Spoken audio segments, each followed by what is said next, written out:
Un multimillonario intenta saltar de un edificio. Un niño negro le dice algo que lo cambia todo. Todo empezó con un par de zapatos colgados justo al borde del piso 49 de la torre financiera Kessler. Las suelas de cuero estaban desgastadas, antaño pulidas, ahora opacas por la lluvia y la suciedad. Bryce Langdon permanecía inmóvil, con los dedos de los pies colgando sobre el borde de hormigón y las manos a los costados. Tenía los hombros encogidos como si el peso de todo lo que había construido los presionara. Su traje, una prenda gris a medida de una época en la que las apariencias públicas importaban, estaba ahora arrugado y húmedo, ondeando ligeramente con la brisa fría. El viento ya no lo asustaba, nada lo hacía. El mundo de abajo se movía como una cámara de resonancia. Bocinazos, sirenas, el zumbido distante de la vida urbana. Todo parecía lejano. El aire a esa altura era tenue, húmedo con la amenaza de lluvia. La niebla se aferraba a las esquinas del cristal y el acero, empañando la vista. Bryce miró al frente. No tenía miedo de caer. Lo que lo asustó fue el silencio posterior. El momento en que todo terminaría y nadie haría preguntas, solo señalarían con el dedo y hablarían en pasado. No pensó en su empresa, Langdon Metrics, en realidad. Esa parte ya había desaparecido, desmantelada por los titulares, devorada por las acusaciones, fraude, manipulación de información privilegiada, operaciones fantasma. Cada palabra había erosionado el imperio que había construido con sus propias manos. 45 años, multimillonario convertido en paria. Era como si todos los números que una vez dominó se hubieran vuelto locos y lo hubieran devorado. Ahora se encontraba al borde de todo, esperando que la gravedad terminara el trabajo. Se oían voces desde abajo, confundidas, preocupadas, indiferentes. Alguien dijo su nombre. Un transeúnte. La pantalla de un teléfono brillaba con su rostro y el titular debajo. La última batalla de Bryce Langdon. No bajó la vista. Entonces se oyó el crujido de la puerta de la escalera de la azotea. Al principio pensó que era de seguridad, tal vez un negociador. Se preparó para la voz tranquila y ensayada que intentaba disuadirlo con frases sobre la familia, la esperanza y empezar de nuevo. Pero los pasos eran demasiado ligeros, apresurados e irregulares. Suelas de goma golpeando, el sonido de alguien que no pertenecía allí arriba. «Yo no haría eso si fuera tú», gritó una voz, sin aliento pero clara. Bryce giró ligeramente la cabeza. Un chico, apenas un adolescente, estaba de pie a pocos metros detrás de él, sosteniendo una mochila con las correas deshilachadas. Llevaba un uniforme escolar que claramente había sido usado en exceso, una camisa de una talla más grande, pantalones caqui manchados de hierba y una corbata torcida y suelta. Tenía el pelo corto, las zapatillas no combinaban y una tirita se le pegaba obstinadamente a la barbilla. Bryce frunció el ceño. «¿Qué haces aquí?» Su voz se quebró por la falta de uso y el aire seco. El chico ni se inmutó. «Vino a detenerte, supongo». Bryce se giró hacia la ciudad entrecerrando los ojos. «Deberías irte». El chico avanzó, lento pero seguro. «Eres Bryce Langdon, ¿verdad? ¿El de todos los canales de noticias?» Lo era. Los labios de Bryce se curvaron con amarga diversión. «Ahora solo soy la razón por la que están todos ahí abajo con cámaras». El chico asintió levemente. «Eras grande. Mi escuela hizo un proyecto completo sobre ti el año pasado. Algo sobre datos y, no sé, patrones». Bryce resopló. «¿Y qué dijeron? ¿Que era un genio?» El chico se encogió de hombros. «Tal vez.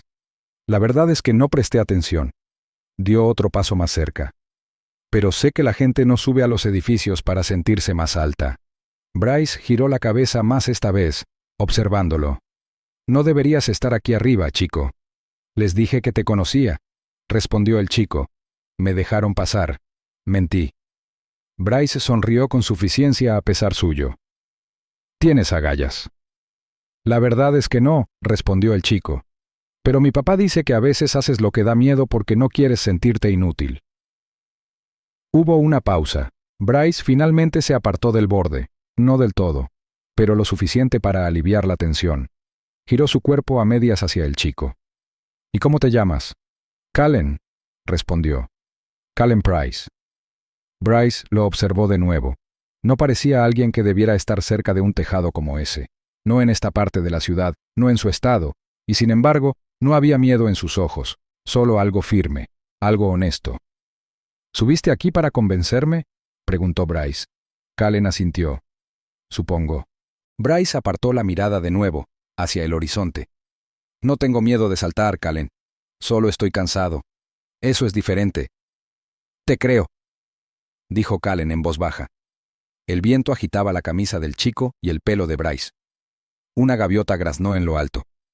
El momento se alargó, ninguno de los dos se movió. No intento ser dramático, dijo Bryce de repente. Es solo que lo perdí todo. No es el dinero, es lo que traía consigo, la confianza, el respeto, la razón por la que me despertaba cada mañana. Quizás ese sea el problema, dijo Callen en voz baja. Bryce volvió a mirar hacia atrás. ¿Qué? Dejaste que lo que construiste te dijera quién eras, así que cuando se rompió, olvidaste que sigues aquí. Bryce lo miró fijamente, atónito por la simplicidad. Mi padre solía decir algo, continuó Callen. Trabajaba en Halberton Steel antes de que cerrara. Solía seguir todas las reglas. Se quedaba hasta tarde. Cubría a los demás. Confiaba en sus gerentes. La expresión de Bryce se ensombreció. Déjame adivinar, lo estafaron. Callen asintió. Lo despidieron, sin previo aviso. Culparon al mercado, pero sabíamos que no era eso. Pasó meses culpándose a sí mismo. Hasta que una noche dijo que las peores jugadas ocurren cuando todavía estás jugando el juego de otro. Bryce se quedó paralizado. Esas palabras, dichas con tanta claridad, lo golpearon en el pecho como una piedra. Miró fijamente a Callen, pero los ojos del chico estaban distantes, recordando. «Dijiste», susurró Bryce, dando un paso hacia él. «¿Qué dijiste?» Callen lo miró con calma. «Mi papá decía que las peores jugadas ocurren cuando todavía estás jugando el juego de otro. Y ese fue el momento en que todo cambió, pero ninguno de los dos supo cuánto». Bryce se apartó de la cornisa. No mucho, solo un paso completo. Pero fue suficiente. Suficiente para dejar sin aliento a quienes observaban desde la calle. Suficiente para que algunas manos soltaran sus teléfonos. Suficiente para provocar una ovación que se elevó débilmente desde 49 pisos de altura, como el viento que se arremolina en un túnel. Pero Bryce no oyó los vítores. En realidad, no.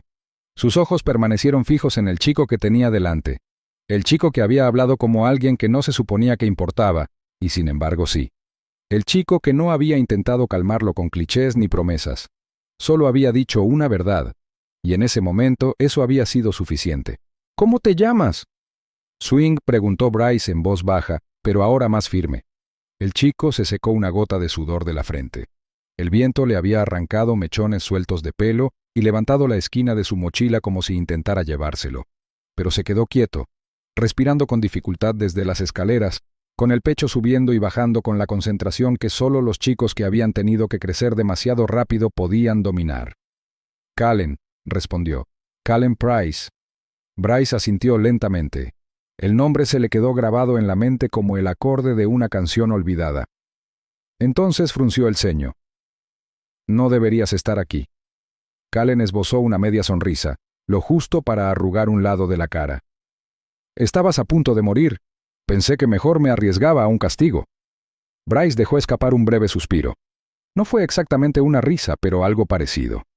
Por un instante, la azotea dejó de parecer un lugar para finales. Parecía algo suspendido en el tiempo. Un banco de metal estaba a un lado, cerca del cobertizo de servicio, desgastado, oxidado, salpicado de excrementos secos de paloma. Bryce lo señaló sin decir palabra y se acercó, con el suave golpeteo de sus mocasines contra el hormigón. Se sentó primero. Callen lo siguió, arrastrando ligeramente las zapatillas, y se sentó a 30 centímetros de él, de espaldas al horizonte.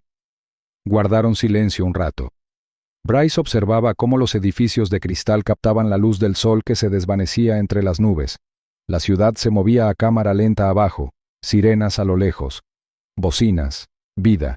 Se frotó el pulgar por el borde de la chaqueta del traje, con los ojos entornados. «No preguntaste», dijo finalmente, volviéndose hacia Callen. «¿Preguntar qué?» «Srenia», respondió el chico. «¿Por qué iba a saltar?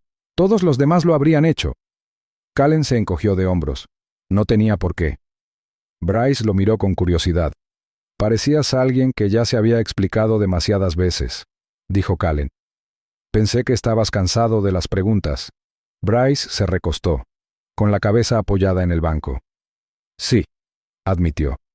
Entonces quizás sea mejor que simplemente hables, dijo Callen subiendo las piernas al banco con las piernas cruzadas. ¿Cómo eras antes de la torre? Esa pregunta me impactó más de lo debido. Bryce parpadeó mirando al cielo un buen rato y luego bajó la mirada lentamente. Antes de la torre... Zrenia, murmuró. Tenía hambre. Estaba arruinado. Apenas me iba de la universidad, intentando demostrar que era más inteligente que nadie en la sala. Miró a Callen. Langdon Metrics no empezó como una empresa, era solo un programa en mi portátil, algo que escribía entre clases. ¿Tu propio algoritmo? Zrenia preguntó Callen. Bryce asintió. Podía predecir operaciones, movimientos a corto plazo del mercado, no a la perfección, pero lo suficiente como para ganar más de lo que perdía. Lo probé con simulaciones, luego con operaciones pequeñas, luego con operaciones grandes. ¿Y funcionó? Durante mucho tiempo sí, dijo Bryce con la voz apagada. Lo construí, lo financié, lo presenté. La gente me llamaba genio. Salí en portadas de revistas, Forbes, Echo Weekly, Global Ledger. Callen ladeó la cabeza. Pero... Bryce esbozó una pequeña sonrisa sin alegría. Pero entonces se volvió demasiado grande, demasiado rápido. A la gente dejó de importarle el código, les importaban los retornos, así que yo también dejé de ver gente, solo veía patrones, números, riesgos. No dirigía una empresa, solo intentaba no parpadear ante una avalancha. Hizo una pausa, con la mirada perdida. Cuando llegaron los federales, apenas entendía la mitad de las cosas de las que me acusaban. Dejé que otros se encargaran del cumplimiento normativo, de las auditorías. Dejé que gente en quien confiaba me llevara al fuego. Callen asintió lentamente, con voz suave. Dejaste de ver gente. Bryce lo miró sorprendido. Eso es exactamente lo que dije. Y la gente no sigue patrones, dijo Callen, sobre todo cuando está herida. La frase se posó entre ellos como una niebla, suave, silenciosa, pero pesada. Bryce se inclinó hacia adelante, con los codos sobre las rodillas, mientras el viento le tiraba del pelo. Dijiste algo antes, sobre hacerle la jugada a otro. Callen asintió. ¿Qué querías decir? El chico se removió. El banco crujió levemente bajo su peso. Mi papá trabajaba en Halberton Steel. El lugar lo era todo para él. 20 años en el trabajo, sin faltar ni un turno. Pensaba que la lealtad significaba protección. Bryce frunció el ceño. Entonces, una mañana, continuó Callen, le dijeron que la planta cerraba, así sin más, sin previo aviso, sin indemnización. Solo un apretón de manos y una escolta de seguridad. Bryce lo miró fijamente, con la mandíbula ligeramente apretada. Durante meses, dijo Callen bajando la voz, pensó que era culpa suya, que se había perdido algo, que si hubiera trabajado más, se hubiera quedado más tiempo, hubiera hecho más, tal vez lo habrían retenido, pero nunca lo planearon. No se trataba de él. Bryce asintió lentamente, absorto en sus pensamientos. Entonces una noche, dijo Callen, con la mirada fija en el cielo, me dijo la verdad, que la compañía lo usó, lo desangró y lo despidió, que si no tienes cuidado el mundo te da un papel para el que nunca audicionaste. Bryce se quedó paralizado. El peso de esas palabras le oprimía el pecho. En un instante los recuerdos afloraron, las reuniones interminables, las prioridades reorganizadas, los miembros de la junta sonriendo y susurrando a puerta cerrada. Recordó haber asentido cuando debería haber hablado, haber cedido cuando debería haberse marchado. Los datos lo habían mantenido a salvo, pero el juego había cambiado a su alrededor sin previo aviso. ¿Crees que solo era un peón?, murmuró. Callen negó con la cabeza. Creo que eras un jugador, en el juego de otro. Silencio de nuevo. Una ráfaga de viento aulló brevemente en el tejado. Una sirena aulló débilmente en la distancia. En algún lugar, muy abajo, sonó una bocina y luego se quedó en silencio. Entonces Callen se inclinó. ¿Y si todo esto tu caída es solo que el sistema rompe sus propias reglas por una vez? Bryce parpadeó. ¿Qué dices? La mirada de Callen estaba tranquila, pero su voz era urgente. Quizás no te estén destruyendo, quizás te estén limpiando, para algo nuevo. Bryce lo miró fijamente con la respiración entrecortada. Nunca se le había ocurrido. Toda su vida se había basado en mantener el control, gestionar probabilidades, eliminar emociones, calcular riesgos. Pero esto no eran datos, era algo más, una grieta que se abría paso en la historia que había escrito para sí mismo. Entonces, de repente, una vibración. Bryce se sobresaltó. Metió la mano en el bolsillo de la chaqueta y sacó el teléfono. La pantalla estaba rayada. La batería estaba baja, pero una sola notificación parpadeaba. Una llamada perdida. Número desconocido.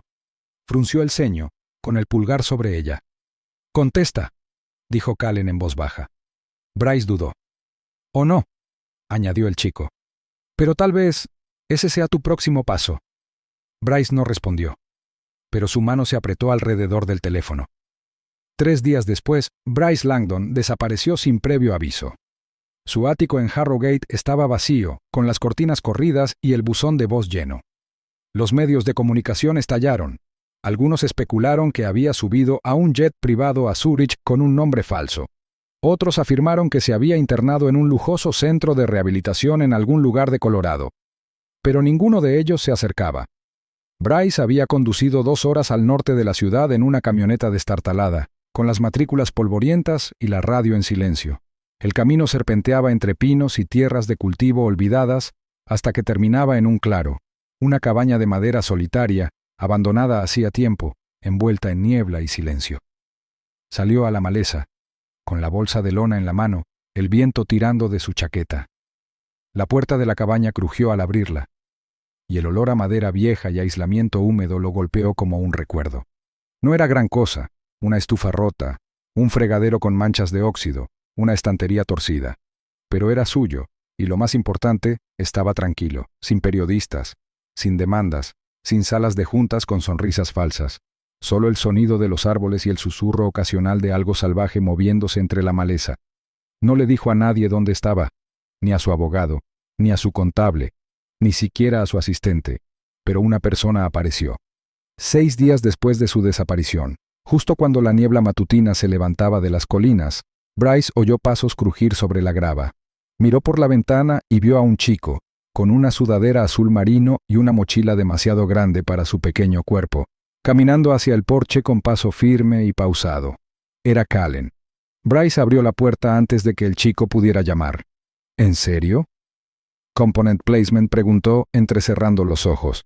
Callen sonrió, ligeramente sin aliento. «Dijiste que construiste algo una vez», respondió, sacando un bloc de notas desgastado de su mochila. «¿Y si lo volvemos a hacer?» Bryce arqueó una ceja. «Chico, tienes 13 años». Callen no parpadeó. «Y sigues pensando que esto es cuestión de edad».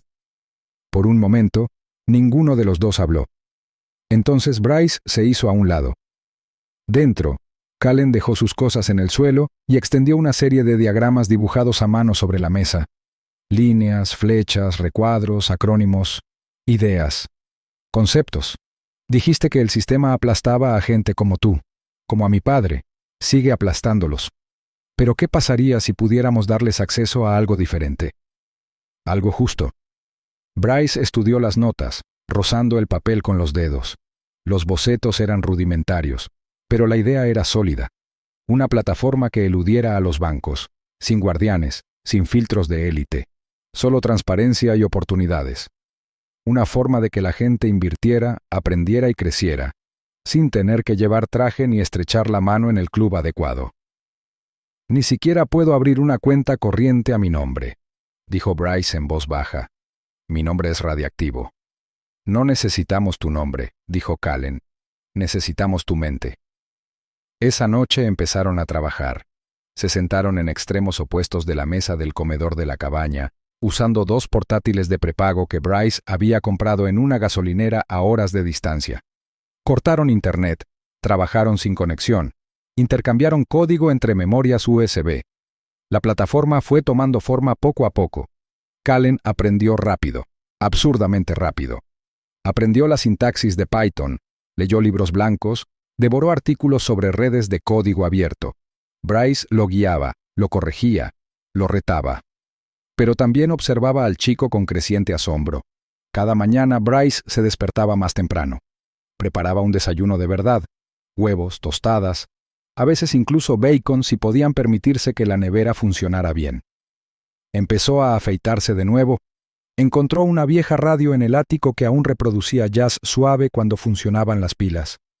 La cabaña, antes fantasmal, empezó a cobrar vida. Una tarde, Callen se quedó dormido en el suelo, envuelto en una manta, con una tableta aún encendida a su lado. Bryce se quedó de pie junto a él un largo rato. Lo veía no como un prodigio ni como un compañero, sino como un espejo, un reflejo de todo en lo que había creído, antes de que la codicia y la competencia se lo arrebataran. Y poco a poco, Bryce empezó a creer de nuevo. Pero no todos habían dejado atrás el pasado. Era una tarde gris cuando Dean Halberd apareció.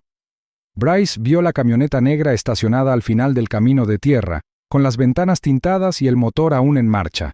Dean salió con un abrigo de lana y zapatos lustrados que no pertenecían al bosque. Caminó hacia el porche con el aire de quien sabía que aún era un rey. «Sé dónde te has estado escondiendo», dijo Dean, con las manos en los bolsillos. «Vine a ofrecerte una sociedad». Bryce no se inmutó. «No la necesito». «Estás construyendo algo, y lo estás haciendo con un chico que debería estar en la escuela. Hagamos un trato. Yo aporto capital. Tú usas mi nombre para limpiar el tuyo». Bryce se apoyó en el marco de la puerta, con los brazos cruzados. «Ese es el juego que dejé atrás». Dean ladeó la cabeza, con expresión indescifrable. «Nadie se va realmente, Langdon. Solo fingen tener el control». Bryce le cerró la puerta en las narices. Dentro, Callen observaba desde el desván. ¿Quién era? «Solo un fantasma», murmuró Bryce. Trabajaron toda la noche. El código se volvió más limpio, la interfaz más fluida. Planificaron medidas de protección de datos, verificaciones de usuarios, herramientas peer-to-peer. Ahora era real, más que una idea. Una mañana, se sentaron uno junto al otro a la mesa. La plataforma estaba lista para un nombre. Callen mordisqueó su lápiz, mirando la pantalla. «Debería significar algo», dijo. «No llamativo, solo sólido». Bryce miró el cursor parpadeante. «Adelante. ¿En qué estás pensando?» Callen tecleó lentamente, deletreándolo letra por letra. «Equitativo». «Como justo.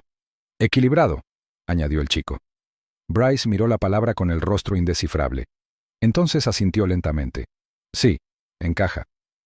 Miraron el monitor en silencio, ambos intuyendo que algo había comenzado. Pero el mundo seguía observando, y no todos querían que Bryce Langdon resurgiera. 6 meses después, Equitable se puso en marcha, sin fanfarrias, sin el nombre de Bryce Langdon, y sin ningún indicio de que uno de los hombres más ridiculizados del mundo tecnológico lo había reconstruido todo discretamente desde cero. No hubo comunicados de prensa, ni entrevistas televisadas, solo código. Un simple mensaje publicado en unos pocos foros online, poco conocidos, que decía: «Creemos en herramientas abiertas, no en muros de lucro». Bajo la superficie, miles de líneas de código limpio y legible impulsaban la plataforma, sin rastreadores ocultos, sin trampas premium. No se parecía en nada a Langdon Metrics. En la primera semana se registraron unos 50 usuarios. Para la segunda eran 2000. Luego se extendió, rápidamente, a través de canales de creadores independientes, grupos de educación financiera y espacios tecnológicos clandestinos que valoraban la transparencia por encima de todo. No sabían quién lo había construido, pero confiaban en él. Callen observó cómo las cifras subían una noche, sentado en un escritorio desgastado dentro del modesto apartamento que compartía con Bryce en el centro. El brillo del monitor iluminó su rostro cansado. Bryce, con sudadera y pantalones deportivos, se apoyó en el marco de la puerta, en silencio. «Están hablando de ello en Brasil», dijo Callen, desplazándose. «Un tipo en Sao Paulo acaba de comprar su primer bono comunitario gracias a esto». Bryce no habló. Solo miró la pantalla como si fuera el primer amanecer que veía en años. Callen miró hacia atrás. «¿Sigues pensando que es demasiado pequeño para importar?» «No», susurró Bryce. «Ya no». Pero la paz nunca duraba mucho. 2 semanas después empezaron los mensajes. No eran correos electrónicos, sino pings de metadatos extraídos. Alertas silenciosas. Un rastro por aquí, una coincidencia de código por allá. Entonces, una noche, apareció una publicación en un blog tecnológico de nivel medio. El backend de Equitable replica la patente de Langdon número 342-1990. ¿Coincidencia? El titular no causó furor de inmediato, pero fue suficiente. Bryce lo vio a las 2:13 de la mañana. Estaba encorvado sobre su escritorio, revisando un flujo de integración de datos cuando apareció la notificación. El corazón le dio un vuelco, no de emoción, de miedo. Hizo clic en el enlace, lo leyó, lo volvió a leer, luego se recostó y miró al techo. «Me encontraron», dijo en voz alta. Kallen, ya medio dormido en el sofá, se incorporó. «¿Qué?». Bryce giró su portátil para que Kallen pudiera leer. Mientras su amigo hojeaba el titular, a Bryce se le quebró la voz. Está empezando de nuevo. Pero no se sentía como la primera vez, no del todo. Ahora había una diferencia. No había una junta directiva que lo despidiera, ni accionistas que lo abandonaran. Ningún equipo de relaciones públicas pulido que intentara convertir su silencio en arrepentimiento. Esta vez, tenía el control. Esta vez, tenía una opción. Así que Bryce tomó una. A la mañana siguiente, programó una transmisión en vivo. Sin promociones, sin avances, solo un mensaje sencillo publicado en la página principal de Equitable. Esta noche, 8 de la tarde, te lo contaré todo. El mundo apareció. La sala digital se llenó rápidamente. Desarrolladores, escépticos, periodistas y miles de usuarios anónimos que habían llegado a confiar en las sencillas herramientas que ofrecía Equitable. Nadie sabía qué esperar. Algunos pensaron que podría ser una revelación, otros asumieron un cierre. Algunos incluso predijeron que se agotarían las entradas. Entonces la pantalla parpadeó. No había escenario, ninguna iluminación dramática. Solo Bryce, sentado en un escritorio con una sudadera con capucha. Detrás de él, una pared en blanco. Sin logotipos, sin medallas. Miró a la cámara web y respiró hondo. Luego habló. «Fracasé». La conversación estalló, pero él no se inmutó. Su voz se mantuvo tranquila, firme. «Una vez construí algo que se suponía que haría las cosas más justas. No lo hizo. No porque no quisiera, sino porque no entendía qué era realmente la justicia. Dejé que otros definieran el éxito por mí. Perseguí sus cifras, sus titulares, sus aplausos, y cuando todo se vino abajo, pensé que estaba acabado». Hizo una pausa. Sus dedos temblaban ligeramente, pero no lo ocultó. «Pero a veces el fracaso lo quema todo menos tu verdad. Y aquí está la mía. Estaba construyendo algo equivocado». Siguió un largo silencio. No porque se le escaparan las palabras, sino porque dejó que se asentara. «No hice esto solo», continuó Bryce. «Ninguno de nosotros debería tener que hacerlo». La cámara se movió sutilmente cuando Kallen entró en escena por un segundo. Justo lo suficiente para que la gente lo viera allí de pie, con los brazos cruzados y la mirada firme. Luego volvió a salir, su presencia como una sombra de fuerza tras las palabras de Bryce. La transmisión terminó en silencio, sin fanfarrias, sin una despedida dramática, solo una pantalla que se desvanecía y el suave rumor de un movimiento que comenzaba. Por la mañana, la respuesta de los medios fue abrumadora. Los titulares inundaron Internet. «Langdon regresa, esta vez para la gente». Equitable, la plataforma que realmente podría funcionar. La redención de un visionario caído. Pero Bryce no devolvió ninguna llamada. No concedió entrevistas. Dejó que la historia respirara sin él. En cambio, se centró en el siguiente paso. Los usuarios de Equitable se duplicaron en una semana. Luego se triplicaron. Luego crecieron más allá de lo que incluso Kallen esperaba. Llegaron pequeñas donaciones, la mayoría por menos de $5. Suficiente para mantener los servidores en funcionamiento. Suficiente para contratar a colaboradores que compartieran la visión. Finalmente, Bryce fue convocado a declarar ante un subcomité de equidad digital. Entró en la sala de audiencias sin equipo legal ni cabildero, solo con una carpeta de documentos impresos y una propuesta: infraestructura comunitaria, plataformas gestionadas por los usuarios y transparencia intrínseca. No era perfecto, pero era honesto. Y la honestidad tenía poder. Más allá del resplandor de las luces de Washington, D.C. y los titulares de Internet, algo más tranquilo empezó a cambiar. Una tarde, Bryce y Kallen paseaban por Harrow Park, uno de los pocos lugares de la ciudad donde el ruido daba paso al silencio. Las farolas zumbaban débilmente en el cielo y la brisa traía el aroma seco a pino y hormigón desgastado. Se detuvieron cerca del borde de un estanque, donde los patos se movían lentamente bajo el reflejo de las luces ámbar. ¿Alguna vez has pensado en esa azotea? Srenia, preguntó Bryce mirando el agua. Kallen se giró hacia él. Solo cada vez que miro hacia arriba. Bryce sonrió levemente y luego lo miró. Dijiste una cosa ese día, una frase, y derribaste un muro que desconocía. Kallen se encogió de hombros, con las manos en los bolsillos de la chaqueta. Solo necesitabas a alguien que no creyera que la historia había terminado. Bryce asintió lentamente. Yo tampoco.